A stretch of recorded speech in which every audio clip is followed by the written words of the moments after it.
Welcome to Business Like a Mother, the podcast for moms in business by moms in business. Hey, I'm Jen Morris, here to help you amplify your voice, grow your brand, blaze your trail, and navigate the beautiful chaos of motherhood and entrepreneurship. Let's dive in. Hey there, and welcome back to Business Like a Mother. And today, I want to talk a little bit about my first business, really, which was my acting career. It was very messy, and it taught me a lot of lessons that have really been game changers in my business and also in motherhood. So let me first start by taking you back a long time, all right? On the day before my 25th birthday, I landed in New York City, fresh off of my first national musical theater tour, and I was ready to take on the acting world. But despite my rose-colored glasses, I very quickly found myself living kind of the actor's nightmare. I was juggling sometimes up to 8 different side jobs, none of which I enjoyed. I was stuck my first year living in a roach-infested fifth floor walk-up. Of course, when we went and looked at it, there were no roaches in sight. And as soon as we signed the lease and moved in, everything came out of the woodwork. I was broke, I was overwhelmed, and I was definitely not booking any Broadway shows. So it was not exactly the glamorous life that I had imagined. But here's the thing. That messy and painful season of my life taught me lessons that ended up fueling a nearly 7-figure entrepreneurial journey. I went on to really create my own stage and built a life and a business that I love. And I've been able to impact thousands of lives across the country and beyond by embracing so many things that my acting career taught me and continue to teach me. So today I want to share some of those lessons with you. And these are lessons that I believe any mom, any entrepreneur, no matter your background, can really apply to grow your confidence, your income, and your impact. So, number 1, rejection can be your superpower. We are taught to believe that rejection means we're not good enough. But I'm here to tell you that rejection can be a gift. In acting, I faced rejection every single day. And of course it stung, but it also really allowed me to cultivate more resilience.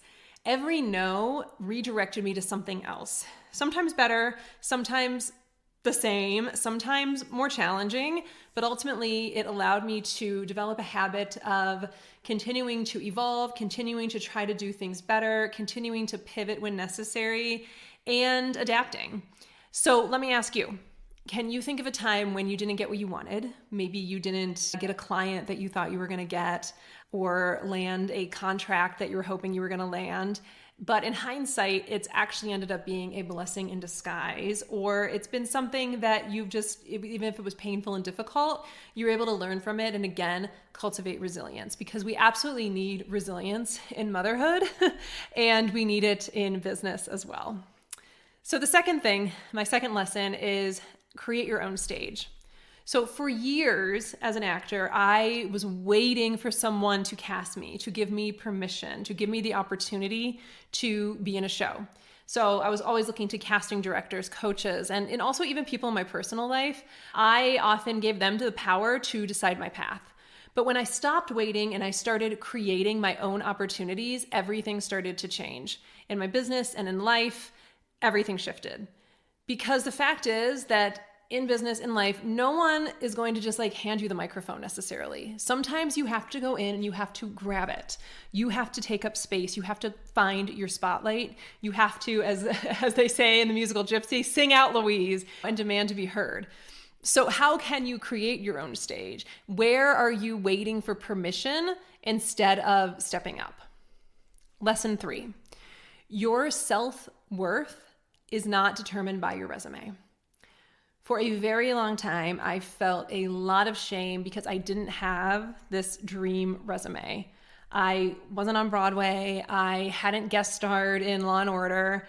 But what I realized was that while I hadn't checked certain boxes, I had checked so many others. I had, again, resilience. I had a lot of creativity I could tap into and a lot of grit. And also other things. I was able to take my acting background and use it for lots of public speaking and leadership opportunities. And that has opened so many doors for me. So although these are things that may not always be able to be captured on a resume, it's things that I use every single day in business and in motherhood. So something for you to think about is maybe what parts of your story are you undervaluing? And maybe what are some strengths that you're overlooking? So, lesson 4, success is personal. Success is not a one-size-fits-all approach. You see so many times different influencers and things shouting on social media about the secrets to a 6-figure or 7-figure business. And if you do all these things, and that's ultimately what's going to make you happy and have this business of your dreams. But it isn't one size fits all. Hilary Swank won her first Oscar for a role that paid her $5,000. She actually didn't even have health insurance when she won an Oscar.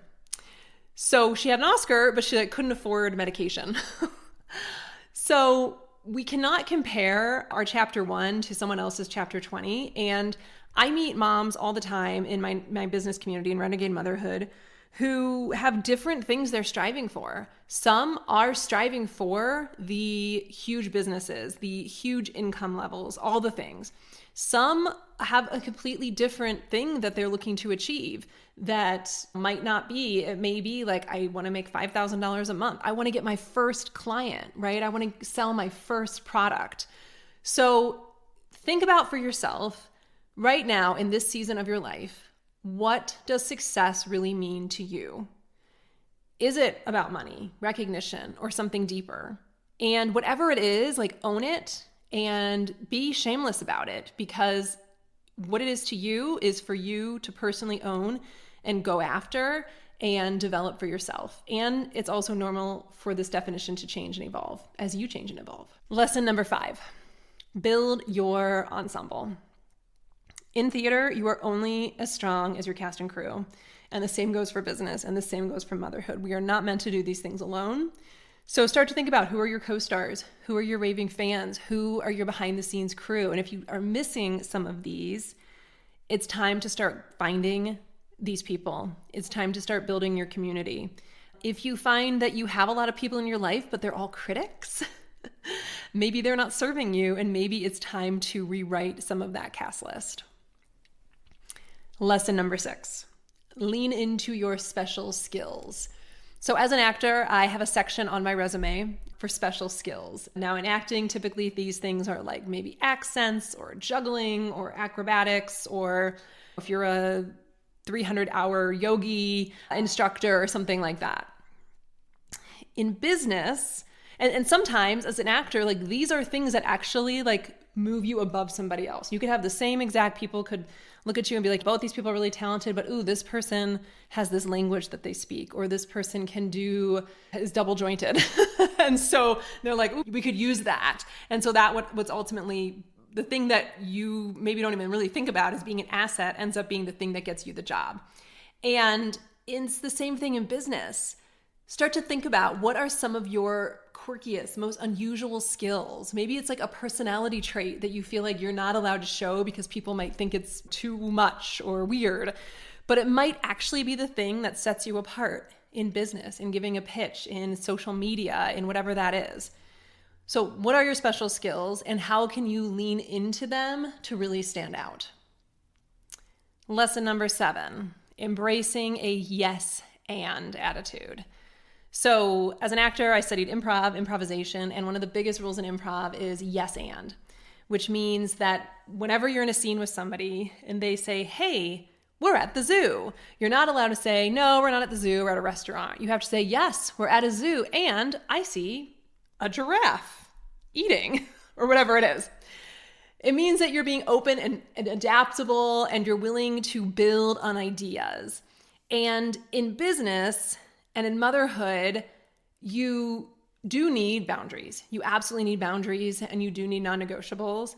But sometimes we have this to a point of rigidity, and we forget about being more creatively flexible. So you don't need to say yes and to every single part of your life, but there could be opportunities that if you were to keep an open mind and be flexible and maybe think outside the box, it could be a door opening to something you didn't even really ever consider because you embraced more of an art of improv or a yes and attitude. And lastly, lesson 8, and this may or may not be applicable to you depending on how old you are, but age can be a huge asset. In the arts, age can be a disadvantage, especially for women, people who identify as female, because we are taught to believe that having wrinkles or gray hair or whatever, that there's certain parts we then cannot play. But I actually believe it's the opposite, and I believe this is true for business too. Age can bring clarity, it can bring more self-trust, it can bring, of course, more experience, more stories to tell. All of these are incredibly powerful in business. So if you are someone who is starting a business or at a season in your business where you're feeling like I'm just getting older and everyone's getting younger, but I'm getting older, or who am I to start a business at the age of 45 when all these people, I should have done this 10, 15 years ago. There's a reason you're doing it now.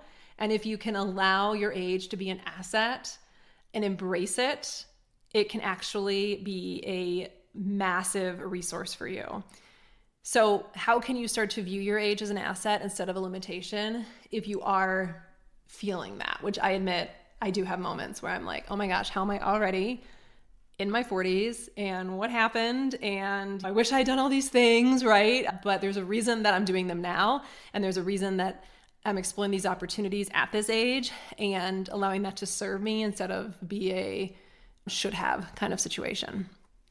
So in closing, there are so many of us often think that our mess and the hard lessons can disqualify us, but so many times you hear the expression, your mess can be your message. Let your mess be your message. I had a very messy acting career in my 20s. I still do some acting now. I do it more from a place of fun and joy. But I have found, again, that this messy, a lot of these lessons that often were sometimes painful to learn as a young actor and also as a more seasoned actor in my 30s and even in my 40s, have actually turned out to be many gifts. Many lessons that I continue to draw upon and have actually created many opportunities for me because I was willing to take them and create a new stage for myself. So what if the very things that you think are holding you back are actually your biggest strengths? I hope today's episode has helped you see that you do not need permission to step into your spotlight. You don't need the perfect resume. You don't need the perfect timing or the perfect anything because that doesn't exist. You already have everything you need to take the stage and make the impact that you want. If this episode resonated with you, I would love to hear from you. You can screenshot this episode, tag me on Instagram at renegade.motherhood and at it's Jen Morris. And if you think there is someone who really needs to hear this message today, I hope you will pass this along to them. Thanks for listening, and I will see you next time on Business Like a Mother. Thanks. Thanks for tuning in to Business Like a Mother. If you love this episode, do me a favor and make sure to hit subscribe so you never miss a moment. And if you're feeling extra generous, leave a review. It helps other moms in business find the show and join this amazing community. Because we are not meant to do motherhood or business alone. Want more? Head to renegademotherhood.com for resources, workshops, and events designed just for moms like you. Until next time, keep growing your business, raising your voice, and blazing your trail like a mother.